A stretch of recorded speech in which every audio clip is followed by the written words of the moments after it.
Welcome to expanding binomial expressions which are raised to fractional powers. Example number 1. Suppose we want to expand the binomial expression x plus y raised to the power half. Step number 1, we will recall the binomial theorem. The binomial theorem looks like that. I have gone through the binomial theorem a number of times in the previous examples, and I will not do that again. If you have not watched the previous videos, please go there, watch them, understand and appreciate the binomial theorem before you continue with this video. Step number 2, we are going to compare and substitute the binomial theorem with the question which we have been given. We want to expand x plus y raised to the power a half. And in comparing, we're simply going to say where there is a there is x, therefore a is equal to x. Where we have a b there, we've got y, therefore b is equal to y. And where we've got an n there, we've got a half, therefore n is equal to a half. Then we will substitute these values into the binomial theorem. So we've got x there, the power is n, our n is a half, so x will be raised to the power a half. N is a half, so we've got that half there. A is x, so we've got x there. N is a half, so we're going to have a half minus 1. Y, b is y, so we're going to have b raised to the power 1. And then we'll plus a half minus 1, which is that, divided by 2 factorial, and then x, a half minus 2, which is that which we have there.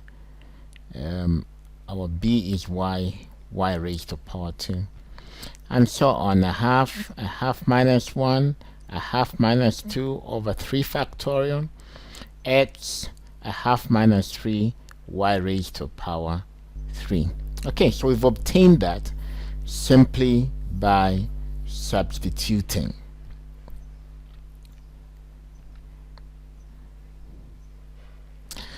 Then we're going to carry out simplification of the powers on x. So the first power here, the first power is a half. We've got a half there, we can't simplify it. But here we've got a half minus 1, and the half minus 1 is simply minus a half. The third power is this one, a half minus 2. A half minus 2, if you compute that fraction, you get minus 3 over 2. The third one is this one, a half minus 3. If you compute this, a half minus 3 is simply minus 5 over 2. The rest is exactly as it is written here. I have not attempted to change it in any way. Okay, so let's now progress. What we're going to do next is that we're going to solve, multiply these on the numerator. So what I've done here is that I have left the first 2 terms untouched. Okay, I'm simply going to multiply this one and this one, which will give me minus a quarter. So I've got minus a quarter here. Everything remains the same. Then I've multiplied that one and that one and that one to give me positive 3 over 8. Again, I have left everything the way it is. Okay, I'll simplify further in the next. Okay, so next, I've left this one the way it is, that one the way it is, that one is the way. The only thing I've changed here is we've got 2 factorial here, and I know 2 factorial is what? 2, and we've got 3 factorial here, and 3 factorial is 6. Okay, what are we going to do next? Next, all I have done is that I've solved this one. A quarter divided by 2 is minus 1 over 8. Okay, a quarter minus a quarter divided by 2 is the same as minus a quarter multiplied by 1 over 2. So if you do that, you get minus 1 over 8. The same here.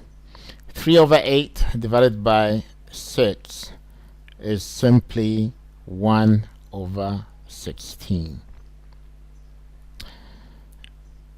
Okay, and lastly, I want to write this so that it looks more or less mathematical. For instance, we know that x raised to the power a half can be written as the root of x. Okay, and the same here. We're going to reciprocate that, so we're going to have 1 over the root of x. Okay, this 2 is that 2, and that y is that y. So when we simplify this, we simply get that. The same here, we've got y squared, which is that y squared there. Minus 1 over 8 is just minus 1 over 8 here. And we know, according to laws of indices, that this can be written as, we reciprocate it and we write it as the root of 3 raised to the power the root of x raised to the power 3. Okay, I've done the same here. Y cubed is that y cubed here. 1 over 16 is that 1 over 16, and this one is 1 over the root of x raised to the power 5. Okay, you can use this reference, John Bird, Engineering Mathematics, 6th edition. Thank you.